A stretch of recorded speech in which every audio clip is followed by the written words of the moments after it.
전후좌우로 인사합시다. 성경 한 장이나 읽으셨네요.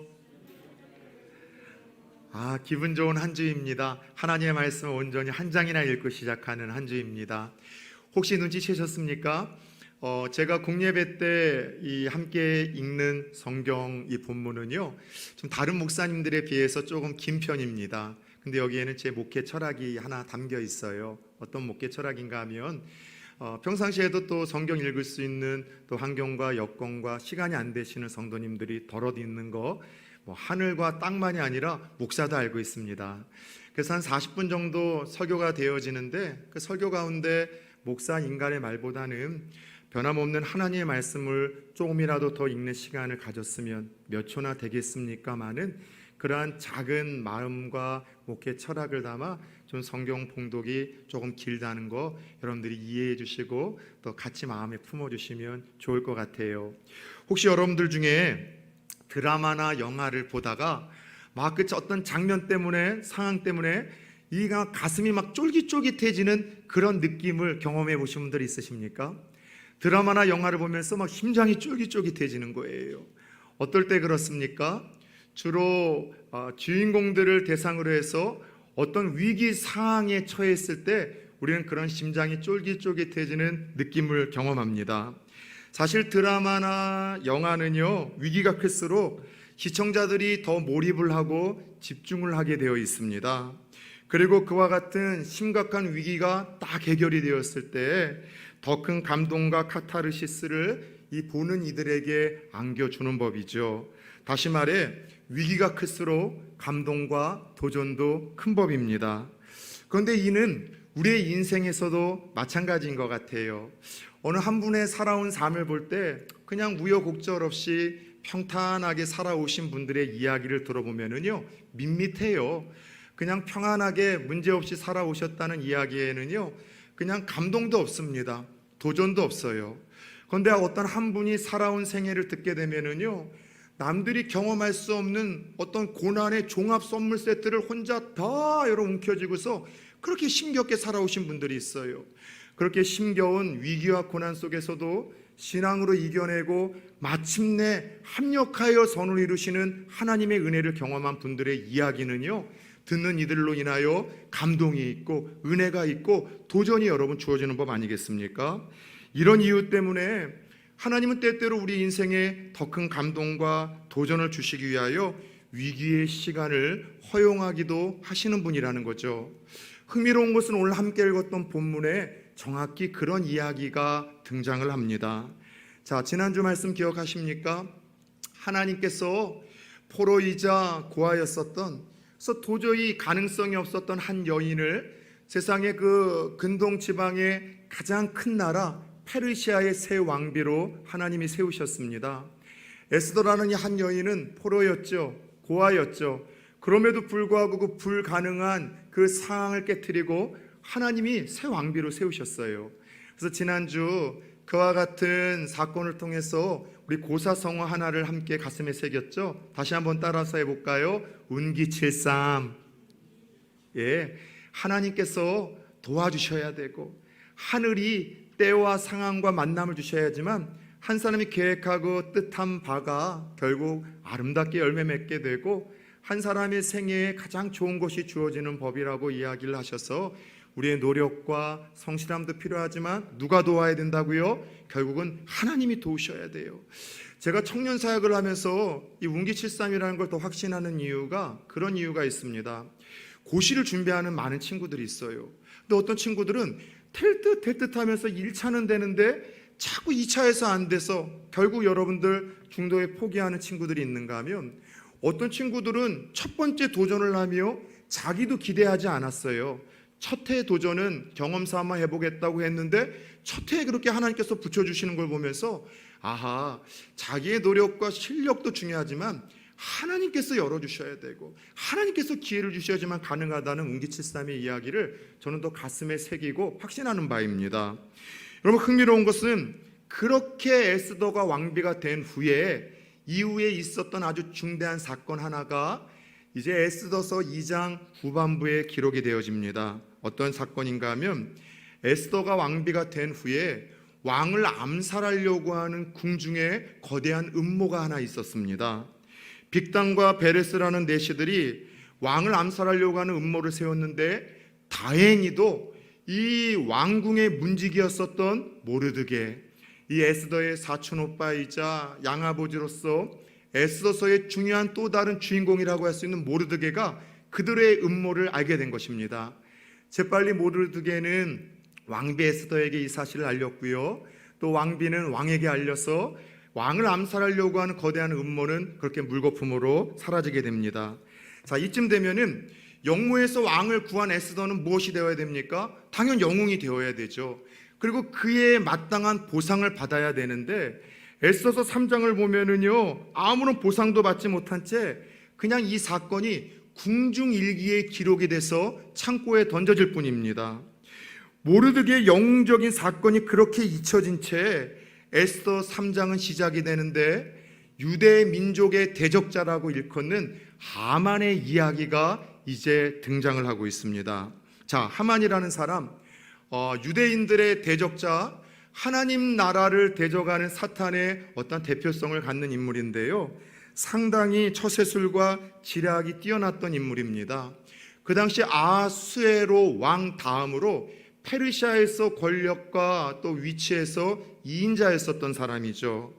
여러분, 나중에 이 하만이라는 사람이 유다 민족을 진멸하기 위해서 세우는 치밀한 계획을 보면은요, 행정력도 보통 여러분 뛰어난 사람이 아니에요.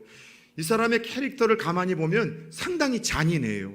그리고 그 이름이 조금 교만하게 느껴지는 것처럼 역시 교만한 사람이고 상당히 정의롭지 못한 사람이었는데, 잘한 것이 하나 있었습니다. 처세술에 뛰어나서 상간에게 아첨과 아부를 잘했어요. 그래서 여러분, 이 사람은 뛰어난 처세술로 아첨과 아부를 통해서 결국 왕에게까지 신임과 권력을 얻었던 페르시아 2인자였었습니다. 자, 앞서 모르드게는 음모로부터 왕을 구하는 커다란 공을 세웠음에도 불구하고 인정을 받았어요, 못 받았어요? 제대로 인정을 못 받았습니다. 그런데 이 하만이라는 사람은 상간의 비유 하나 잘 맞춰서 2인자까지 출세를 하게 되더라는 것이죠. 여러분, 이 이야기를 보면서 안타깝게도 이런 장면들이 우리가 사는 세계에서 그대로 연출되어지고 있지 않습니까? 그냥 묵묵하게 소처럼 꾸준히 열심히 일하면서 상간에게 여러분들 아첨하지 않는 사람들은 불이익을 당하는 이들이 종종 있어요. 세상에서 뇌물도 좀 받고 청탁도 좀 받고 좋은 게 좋은 거라는 식으로 그렇게 가지 않고 묵묵하게 성실하게 일하다 보면은요, 여러분, 무언가 남들보다 뒤처질 때가 있습니다. 반면에 함께하는 사람들에게는 인정과 칭찬도 받지 못하지만 그저 상간에게 아첨자라고 또 아부잘해서 그 처세술로 인해서 남들보다 앞서고 출세하는 사람들도 있습니다. 여러분, 우리가 살아가는 불공평한 세상의 모습이 이 에스더가 살아갔던 이 시대에도 모르드게와 관련돼서 동일하게 펼쳐지고 있다는 것이죠. 그러나 혹시 그런 안타까움과 그로 인한 아쉬움이 있으신 분들은 오늘 말씀을 특별히 보며 하나님 주시는 위로하심이 있었으면 좋겠습니다. 모르드게가 왕을 구했던 그 놀라운 공로가 단지 궁중일기에 기록되었다라고 그렇게 언급으로 끝나버린 것 같았지만, 훗날 하나님께서는요, 그 궁중일기, 그렇게 잊혀진 채 던져졌었던 이 자료를 근거로 기가 막힌 타이밍에 극한 위기에 처했었던 이스라엘 백성들을 구원하시는 그 과정과 도구로 삼아 나가셔요. 그래서 이 모르드게가 왕을 구하고 잊혀지는 이 아쉬운 사건도 지난주 말씀처럼 따라서 해봅시다. 하나님의 영적 포석이더라. 에스더를 왕으로 세운 것도 또 그녀가 예쁜 믿음을 가졌었던 보상도 있었지만, 훗날 이스라엘 백성들을 구원하시기 위한 하나님의 포석인 것처럼 그렇게 모르드게의 공로가 잊혀지고 그렇게 서운할 만큼 궁중일기에 기록되고 사라진 것도 하나님의 영적인 포석이었었어요. 여러분, 바둑 고수는 몇 수를 본다고요? 50수를 앞서 봐서 그냥 바둑판 위에 뚝뚝 돌 던지는 거, 평범한 범인 우리는요, 머리를 막 싸매고 연구하고 몰두하고 집중해도요, 그게 안 보여요. 그러나 프로의 눈은 보여요. 마찬가지 우리 하나님은 어떤 분이세요? 내가 모르는 것 아시고 내가 볼 수 없는 것 앞서 보시고 내가 할 수 없는 것 하시는 분은요, 우리의 인생에서 잊혀진 것이 언제 가장 아름답게 보상되고 언제 가장 아름답게 빛날지를 아셔서 여러분, 우리들이 하나님을 위해서 심었던 것들 즉시로 보상받지 못한다 할지라도 잊혀진 것이 아니라 단지 유보되고 연기되고 있다는 사실을 여러분 아셨으면 좋겠어요. 여러분, 살다 보면 우리도 이럴 때가 있잖아요. 하나님을 위해서 행한 선한 일, 그리고 세상에서 행한 옳은 일들, 그거에 대한 대가와 보상이 즉시로 주어지면은 세상이 참 공평하고 정의롭고 살만하다고 고백을 할 텐데 세상은 그렇지 않습니다. 하나님을 위해서도 열심히 우리가 심은 게 있잖아요. 기도도 열심히 하고, 교회를 위해서 남들보다도 물질의 헌신도 더 많이 하고, 또 남들보다도 더 많은 봉사의 직분을 부여잡고, 그렇게 열심히 시간과 또 내 재능을 정말 교회에서 쏟아 나가시는 분들, 그런 분들에게 하나님이 더 그냥 복을 주시면 얼마나 좋을까요? 자녀들은 그냥 이 누는 데마다 좋은 대학 들어가고 취업되고 제때 막 결혼을 하고, 기도하는 대로 막 주식에 막 누면은요, 세상에 주식이 막 상장돼서 팡팡 막 대박이 터지고, 그리고 아프지 않고 건강하면 얼마나 좋겠습니까마는, 하나님의 나라에서 더 충성되이 예배와 또 기도와 헌신과 봉사를 함에도 즉시로 어떤 보상과 대가를 여러분 받지 못해서 낙심하는 분들이 덜어도 있어요. 그러나 오히려 상간의 아첨으로 또 이 비율을 맞춤으로 두뇌의 전이 빠름으로 그렇게 살아가는 사람들이 오히려 우리보다 앞설 때가 있어요. 하나님을 위해서도 무언가 심지 않는 사람들이 더 만사형통하고 잘 될 때가 있어서 자꾸 낙심이 되고 절망이 될 때가 있는 것이 솔직히 우리의 심정 아니겠습니까? 그러나 기억하십시오. 우리의 하나님은요, 공의의 하나님인 줄 믿습니다. 시편 126편 5절 6절에서의 말씀처럼 눈물을 흘리며 씨를 뿌리러 나가는 자는 기쁨으로 그 단을 거둘 것이라. 울며 아침 일찍 이 씨를 뿌리러 나가는 자는 기쁨의 노래로 반드시 그 단을 가지고 돌아올 거라고 이야기를 하시며, 하나님을 위해서 눈물로 심었었던 옳은 씨앗들, 바른 씨앗들, 진실된 씨앗들은 하나님의 때에, 최선의 때에 우리가 받아야 될 대가와 보상으로 반드시 그분이 허락하신다는 사실을 깨닫기를 축원합니다.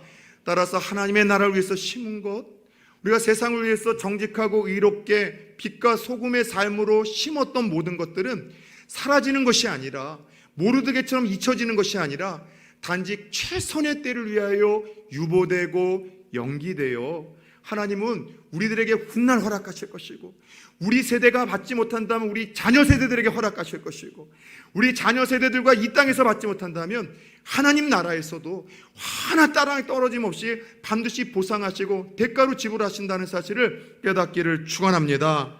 그런데 이 아하수에로 왕은요, 좀 티미하잖아요. 지난주 봤던 것처럼 무게감도 없고 휘둘리고 가벼운 사람이잖아요. 역시 사람을 볼 줄 몰라서 하만의 아첨에 이 사람에게 푹 빠져버립니다.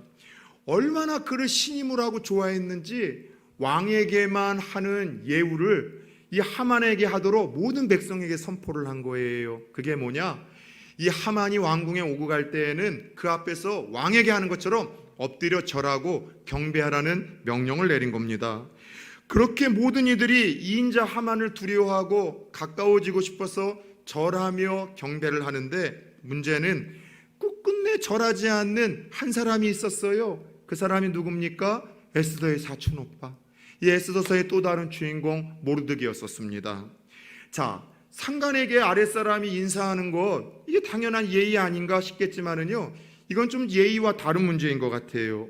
왜 모르드게가 이인자 하만에게 절하지 않았을까요? 왜 왕의 명령에도 거절하고 경배하지 않았던 것일까요? 성경에는 직접적인 이유를 밝히지는 않지만 4절을 보면 여러분 유추가 가능합니다.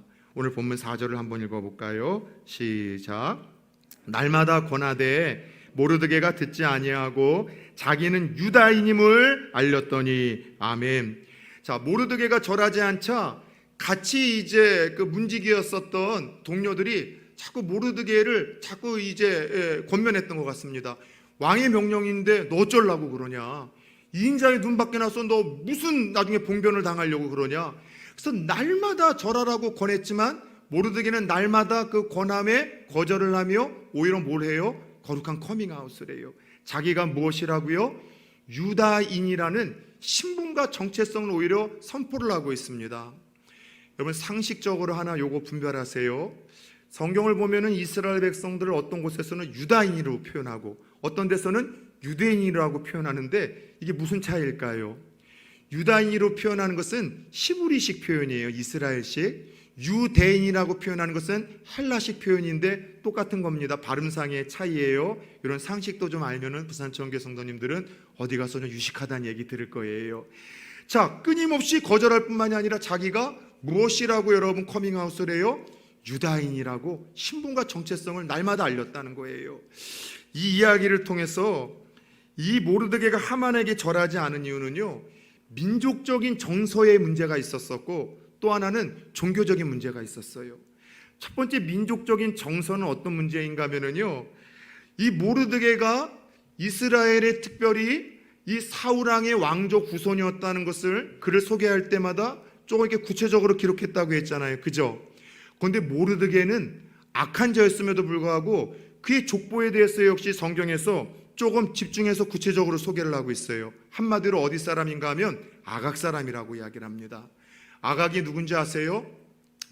이번 주 수요일 날 이제 다룰 바로 그 본문인데요. 사무엘상을 보면은요, 이 하나님께서 사무엘 선지자를 통해서 사울 왕에게 명령 하나를 냈어요. 사무엘아, 사울 왕에게 이야기를 해서 아말렉을 진멸시키라고 하라. 그래서 아말렉을 진멸시키는 이야기가 나옵니다. 아각이라는 이 이름은요, 아말렉의 왕 이름이었었어요. 하나님께서 이 아말렉이라는 족속은요, 특별히 미워하시고 성경에서 하나님의 나라와 하나님의 백성들을 대적하는 사탄의 대명사로 항상 여러분들 사용이 되어지는 민족입니다. 처음 이 아말렉 족속은 어떻게 이 등장을 하는가 하면 출애굽기 17장을 보면은요, 하나님께서 이스라엘 백성들을 모세를 통해서 구출하셨잖아요. 그리고 그들이 가나안 땅으로 가는 그 여정 속에 아주 치사하고 야비한 아말렉 민족은요, 뒤에 처지는 대열들, 여성들이나 노약자들이나 병약자들을 침략을 하고 약탈을 하는 거예요.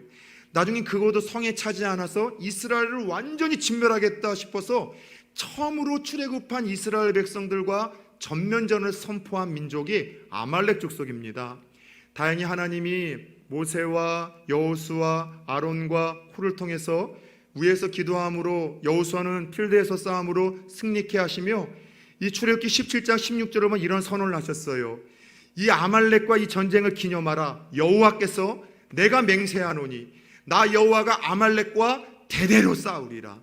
영적인 싸움이 끊임없이 이제 아말렉이라는 악의 축가 있을 거를 하나님이 예언을 하셨고, 이 예언대로 사무엘상에서도 사울 왕에게 명령을 하셨는데 사울 왕이 이 아말렉 왕을 죽이지 않아서 사무엘이 화가 나서 사울 왕 앞에서 아말렉의 왕 아각의 목을 쳐서 죽였어요. 어쨌든 여러분, 이스라엘과 적대적인 원수의 관계였었던 아말렉 족속이었었고, 아만이라는 사람은 더 나아가 이 모르드게의 이 가문과도 적대적인 원수지간이었었어요. 모르드게는 사울 왕의 후손이었었고, 이 아만은, 하만이라는 사람은 아각 왕의 후손이었었기 때문에 출애굽 이후로 계속해서 적대적인 이 관계가 여러분 이 가문에도 민족적으로도 있었었는데 누가 알았어요? 모르드게가 그거 알았던 거예요. 이 하만이라는 사람도 바벨론에 의해서 이스라엘이 무너지고 그 아말렉이 무너질 때 그렇게 끌려온 왕족 중에 하나였는데 처세술이 뛰어나서 그 자리까지 올랐었던 것이죠. 그러나 이 모르드게라는 사람은 이 사실을 알고 유대인이라는 것을 밝히며 이런 민족적인 정서 때문에 무릎을 꿇을 수가 없었던 것입니다. 더 나아가 더 큰 이유는 종교적인 이유 때문에 모르드게는 하만에게 경배할 수가 없었습니다. 당시 하만에게 절하는 것은 아랫사람이 상관에게 인사하는 예우 차원이 아니었어요. 이것은요, 예배 형식이었었어요. 무릎을 꿇는다는 것은 이것은 신적인 존재로 인정한 행위였기 때문에 거절했습니다. 왜요? 모르드게는 비록 여러분 끌려온 땅에서 포로로 살아가는 이였었지만 자신의 신분 유대인, 하나님의 백성, 자신이 천국 시민이라는 그 정체성을 잃지 않았기에 여러분들 하나님만을 섬겨야만 하는 유대인으로서 여러분 무릎을 꿇을 수가 없었던 거예요. 하만에게 무릎을 꿇고 절하는 것은 10계명 중에 제1계명, 2계명을 어기는 것이었기에 그는 단호하게 거절을 했습니다. 저는 모르드게의 이 지조가 참 감동이 되어졌어요.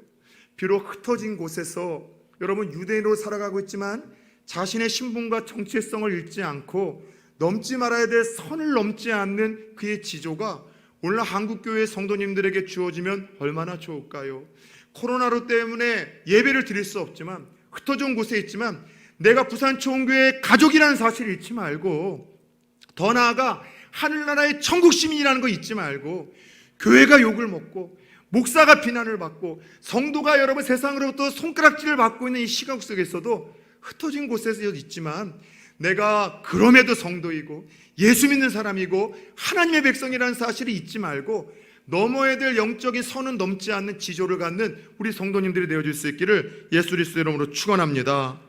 이런 이유 때문에 모르드게는 절할 수가 없었어요. 그 결과가 무엇입니까? 불이익이었었어요. 그 결과가 무엇이었습니까? 큰 위기였었습니다. 그런데 오늘 말씀을 보면서 아주 화가 좀 나는 부분이 있었어요. 모르드게야 이런 가문과 민족적인 정서와 자기의 종교적인 신념 때문에 절할 수가 없었다 칩시다. 그런데 그것을 하만이 모르고 있었었는데 알려준 것들이 있었어요. 것들이라고 표현하는 것이 좋아요. 4절을 봅시다. 그들이 모르드게의 일이 어찌 되나 보고자 하여 어떻게 했어요? 하만에게 그 사실을 전달해 준 거예요. 항상 이런 악한 것들이 문제예요. 여러분, 교회는요 복음을 전하는 공동체인 줄 믿습니다. 공동체라는 것은, 복음이라는 것은 굿뉴스예요. 좋은 소식이에요. 저는 우리 성도님들이 다른 사람의 이야기를 누군가에게 전했을 때 그 이야기가 좋은 이야기 아니라면, 들은 사람이 그 말한 사람에 대해서 좋은 마음을 갖거나 좋은 태도를 가질 수 있는 이야기가 아니라면 여러분 전해주는 일들을 하지 않았으면 좋겠어요. 그런데 누군가 아무개 집사님을 칭찬하더군요. 누군가가 아무개 집사님을 보면서 믿음의 도전을 받는다군요. 이런 좋은 이야기는 전해도 되지만, 집사님 나중에 실수하지 말라고 내가 들려주는 얘기야. 아무개 집사 목사 욕하고 있대. 아무개 집사가 권사님 욕하고 있대. 장로님 흉보고 있대. 여러분, 오늘 이 모르드게의 이 믿음의 지조를 하만에게 전달하는 악한 참소하는 이들이 있는데, 이게 사단의 여러분, 이게 이 앞잡이가 되는 거예요. 성도님들은 누군가의 이야기를 제3자에게 전할 때 어떤 의도와 동기를 떠나서 좋은 이야기, 굿뉴스, 복음이 아니고서는 전하지 않는 신중함과 지혜와 성숙함을 가질 수 있기를 예수 그리스도의 이름으로 축원합니다. 사실 이 하만도 이야기를 듣고 모르드게의 뒷조사를 하니 그가 누구인 걸 알아요? 자기 가문과 민족의 원수였었던 유다인인 것을 알게 되었고, 이 사람이 얼마나 잔인하고 또 여러분 치밀한 사람인지 그냥 모르드게 한 사람만 이렇게 여러분 해결하면 되는데, 모르드게의 그 민족 유다 사람 전체를 몰살시키려는 거대한 음모와 계획을 세워나가기 시작을 합니다. 그는 먼저 왕을 찾아가 설득을 합니다. 8절을 보니 아하수엘 왕은 여전히 무게감이 없습니다. 살이 분별이 안 되어져요. 어떻게 강교하게 설득을 하는가 하면 두 가지 내용인데, 첫 번째 이런 이야기로 설득을 해요. 왕이시여, 왕의 나라에 유다 민족이 있는데 그들은 왕의 법과 다른 법을 따라서 불복을 합니다. 그래서 왕의 이 정권 유지에 도움이 안 되는 이들이라는 거예요. 더 나아가 그들의 이 재산을 다 뺏어서 왕의 국고 창고를 채워놓겠습니다라는 강교한 설득으로 왕을 꼬시기 시작을 합니다. 왕의 입장에서 생각해 보십시오.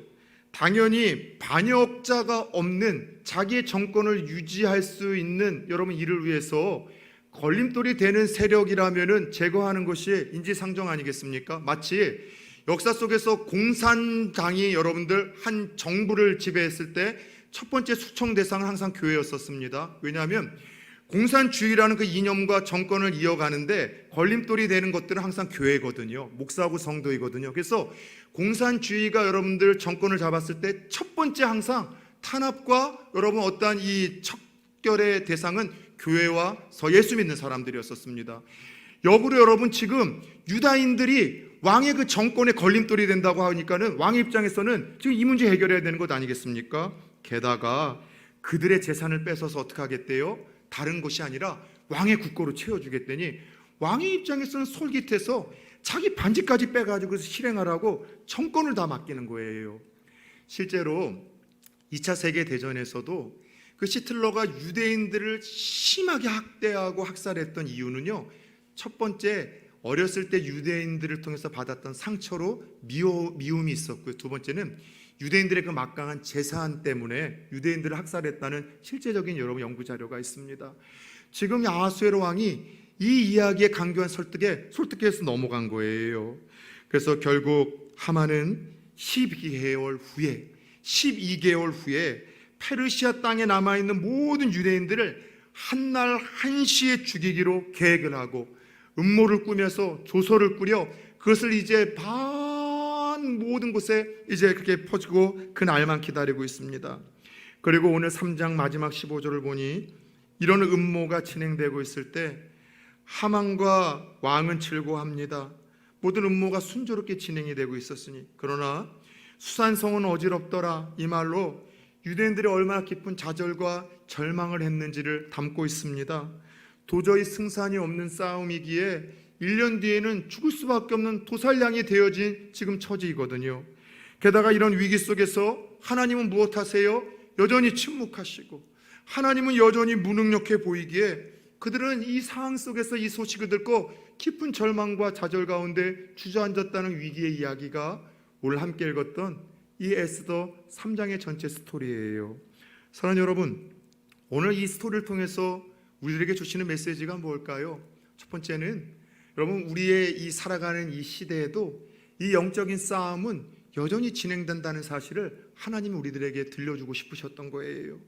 출애굽 후서부터 일어났던 하나님과 하나님의 백성들, 그리고 하나님의 백성들을 대적하고 그들을 무너뜨리려고 하는 사탄의 전쟁은, 따라서 합시다, 오늘도 여전히 진행된다. 믿으십니까? 이 전쟁은요, 하나님 나라 가는 그날까지 여전히 진행되어지고 오늘도 진행이 되어져요. 사탄은 오늘도 세상이라는 모든 사건과 기회들, 코로나라는 팬데믹의 질병을 통해서도 교회와 성도들을 탄압하고 말살시키려고 하고 성도들의 믿음과 그 안에 있는 생명을 여러분 빼앗아 가려고 거대한 음모를 꾸미고 있다는 것을 믿음의 눈을 들어서 우리는 볼 수가 있어야 돼요. 분별할 수 있어야 됩니다.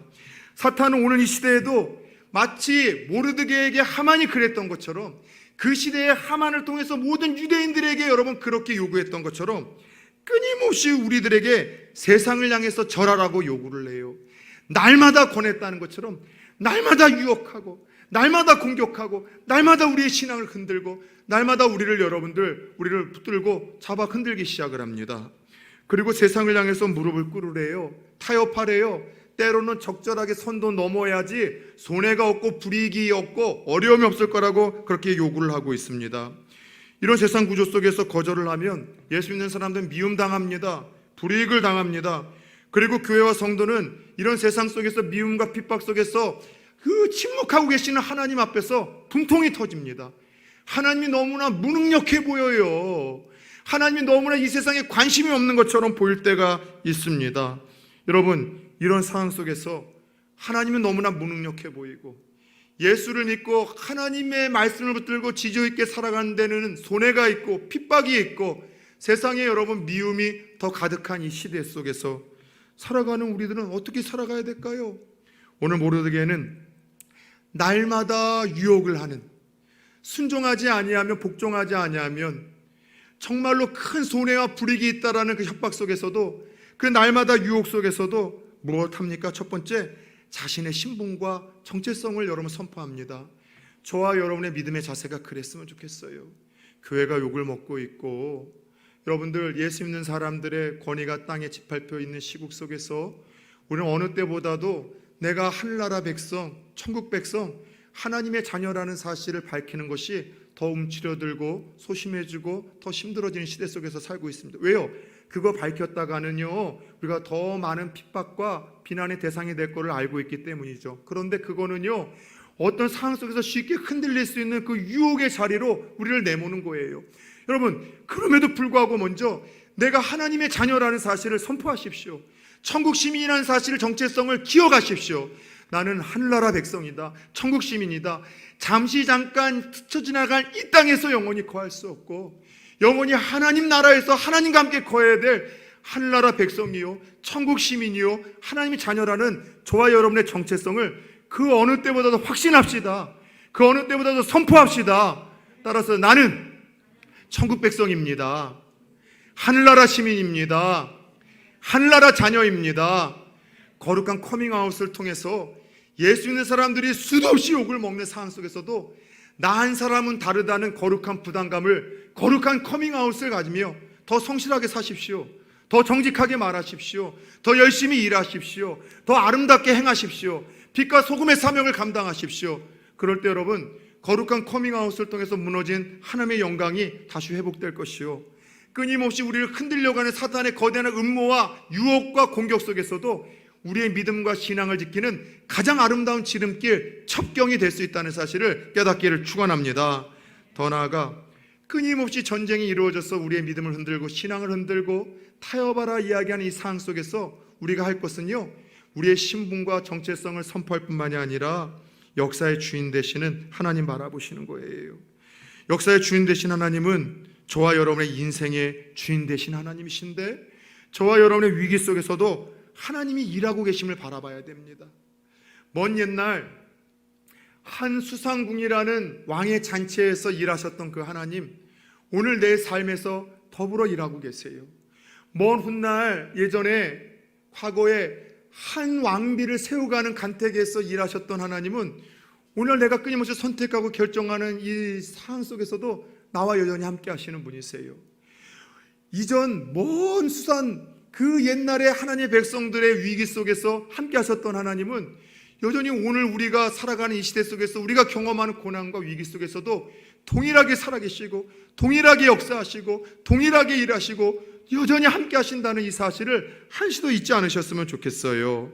여러분, 왜냐하면은요, 사탄은요 끊임없이 어떤 기회와 상황과 사건만 있으면은요 그 기회를 놓치지 않고 하나님의 백성들을 무너뜨리려고 하는, 여러분, 그 계기로 삼으려고 한다니까는요. 여러분 잘 들으셔야 돼요. 세상에서 벌어지는 모든 악한 자들의 음모 속에서 하나님은요 그분의 뜻을 이루어 가시고 그분의 계획을 펼쳐 가십니다. 코로나가 하나님을 만났을 때에도 하나님 손에서는 그렇게 다뤄지는 거예요. 여러분, 내가 알지 못하는 미치광이 손에 칼이 있다고 생각해 봅시다. 얼마나 두렵겠습니까? 미치광이가 나에게 여러분 해라도 끼쳤다고 생각합시다. 얼마나 아프겠습니까? 그런데 여러분, 병원 수술실에서 의사가 칼을 들고 있는데 내 몸에 여러분 칼을 찌르면 아픈 거는 같죠? 그러나 두렵지는 않아요. 왜냐하면 그 의도와 그 칼이 어떻게 쓰여지는지를 알게 있기 때문이라는 거죠. 코로나가 하나님 손에 있기에 여러분, 이것은요 교회를 더 겸손하게 만들 거예요. 정화시킬 거예요. 강화시킬 거예요. 속가내기를 통해서 진짜 성도와 진짜 하나님의 백성들을 구별해낼 것입니다. 그리고 주님께서 말씀하셨던 대로 마지막 때 일어날 그 일들을 위해서 잘 되어가고 있는 과정으로 코로나도 하나님 손에서 사용이 되어져요. 그런데 마귀는요 코로나라는 이 질병을 여전히 이용하고 있죠. 사탄과 코로나가 만나면 어떤 일들이 벌어질까요? 모든 이들에게 의심을 불러일으킬 거예요. 봐라, 하나님이 계시냐? 사랑의 하나님이 계시다라면 이런 질병이 지구촌 곳곳에 퍼질 수 있겠느냐? 너희의 하나님이 얼마나 무능력한가? 예수 믿는 사람들 대답해봐라. 교회에도 확진자가 더 많이 나오지 않느냐? 목사도 죽지 않느냐? 더 나아가 우리의 신앙을 흔들어요. 그로 인하여 더 많은 핍박과 더 많은 환난의 자리에 우리를 여러분 이끌고요. 그것 때문에 사탄과 여러분 이 코로나가 만나 핍박과 미움을 넘어 우리의 신앙을 흔들어 놓습니다. 죄송합니다만 코로나 끝나도 여러분 믿음 연약하신 많은 분들이 떨어져 나갈 거예요. 왜요? 성경의 예언대로이기 때문에 제 기대와는 달리 그렇게 될 수밖에 없어요. 그래서 주님이 뭐라고 이야기를 하세요? 끝까지 견디는 자는 구원을 받으리라. 마지막 때에 있을 미움, 환난, 질병, 세상에 있는 모든 기근과 천재지변 속에서도 많은 이들이 사탄이 그것을 통해서 흔들어 놓을 거라는 거예요. 그럴 때에도 따라서 끝까지 견디는 자는 구원을 받으리라. 여러분, 믿음의 결국 영혼의 구원이라는 말씀처럼 끝까지 견디는 자에게 구원이 있다는 이 말씀처럼 세상에서 일어나는 모든 일들을 통해서 마귀는 교회를 탄압하고 우리 성도들의 신앙을 흔들고 우리에게 주어진 하나님의 그 생명을 빼앗아 가려고 하는 이 음모 속에서도 분별하시고 통찰하시고 끝까지 견뎌내심으로 말미암아 쉬 흔들리지 않는 끝까지 견뎌내요. 결국 하나님이 약속하신 영혼의 구원, 그 최고의 영의 생명을 얻어낼 수 있는 성도님들 되어지기를 축원합니다. 사랑하는 여러분, 따라서 성도와 교회가 힘써야 될 일들은 끊임없이 이 악한 사탄과의 싸움에서 때로는 넘어지고 낙심하고 절망하고 능력해 보이고 휘둘리지만 하나님의 도움을 바라보며 기도하는 거예요. 끊임없이 내가 하나님의 백성이라는 것을 선포하며 하나님의 은혜를 구하십시오. 그리고 그렇게 하나님 앞에서 은혜를 구하며 역사의 주인 되신 하나님은 내 인생의 주인 되셔서 내 삶을 붙들고 계시고 내가 만나는 모든 위기와 고난 중에서도 최고의 열매를 주실 것을 바라보며 믿으며 나아갈 때 우리는 우리에게 찾아오는 위기 속에서도 힘을 얻을 것이고 지혜를 얻을 것이고 세상을 이길 수 있는 권세를 얻을 수 있을 것이고 우리를 향한 하나님의 선한 뜻이 무엇인지 마침내 깨닫는 은혜도 주어질 것입니다. 약 한 달 전에 저희 가정에 큰 위기가 하나 찾아왔습니다.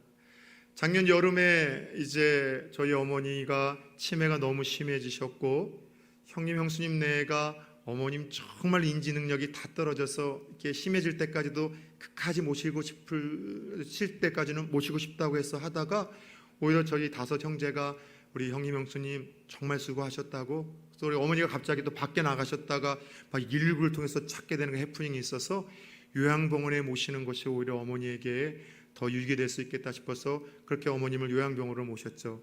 그리고 코로나가 다시 이제 2차 이제 대확산 또 유행이 되면서 아예 어머님을 그렇게 들여보내고 만날 수조차도 없었던 거예요. 그런 가운데 연말에, 작년 연말 얼마 전이죠, 뜻밖의 충격적인 소식이 들려온 거예요. 서울 이 수도권에는 확진자들이 되게 많았고 요양병원에도 많았잖아요. 저희 어머니가 코로나 확진이 받은 거예요. 그래서 여러분 그 병실도 없어서 세상에 그 서울에서 인천에서 세종대병원까지도 이렇게 모시고 갔습니다. 자기 아픈 거 표현도 안 되시는 분이고 인지 능력도 없고 90이 다 돼 가시는 노모가 확진이 걸려서 지금 병원 응급실에도 못 가는 얘기를 듣고서 어머니 곧 돌아가시겠다. 그리고 이때 돌아가시면은 장례를 치르기는커녕 해치워야 되는 상황 속에서 늘 드렸던 기도 제목을 가지고 나아갔어요. 하나님, 어머니 가시는 날에는 저희 가족들과 또 축복 속의 환송을 받기를 평생 기도해 왔는데 이건 아니잖아요. 그리고 가족들이 모여서 기도하고 기도했는데 여러분 정말 재밌는 게 한 번도 열이 오르신 일이 없고 아픈 일도 없고 요양병원에서는 욕창도 생기고 식사도 못 하셨는데 식사도 오히려 잘 하셔서 한 5번 검사를 하고서 다시 데려가라고 해서 그렇게 가가지고 형님하고 데려다가 모셔다가 드렸어요. 그래서 너무나 재밌는 것은 그 코로나 아니었었으면 어머니 뵐 수도 없었었는데 그래서 잠깐 동안 이틀 동안 어머니 또 뵈고 왔었었고 더 잘 드시고 건강해져서 그렇게 들어가시고 그리고 저희 형님하고 했던 이야기가 나중에 어머니 백신 맞게 될 때 우리 어머니 면역이 있으니까 그거 감사원금으로 내자고 이야기를 하면서 이렇게 웃는 이야기를 가졌어요. 여러분 예수 믿는 목사의 가정에도 뜻하지 않은 위기는 찾아와요. 그러나 그 위기 속에 하나님의 뜻은 언제나 선하다는 것을 알고 하나님 바라보며 기도하며 나아갑시다. 하나님 의지하며 나아갑시다. 잔치 가운데 일하셨던 하나님, 간택 가운데 일하셨던 하나님, 먼 옛날 이스라엘의 위기 가운데 일하셨던 하나님은 오늘 저와 여러분들이 경험하는 크고 작은 모든 고난과 위기 가운데도 함께 하실 줄 믿습니다. 흔들리지 않고 믿음으로 나아가기만 한다면 하나님 합력과 선을 이룰 줄 믿습니다. 더 나아가 지금 팬데믹을 통해서 한국교회가 정말 그 모든 정직과 그 모든 신앙의 여러분들 이 아름다웠었던 선조들의 그 이 모든 이 성과가 땅에 무너진 가운데에도 여러분 하나님께서 여전히 일하고 계신 줄 믿습니다.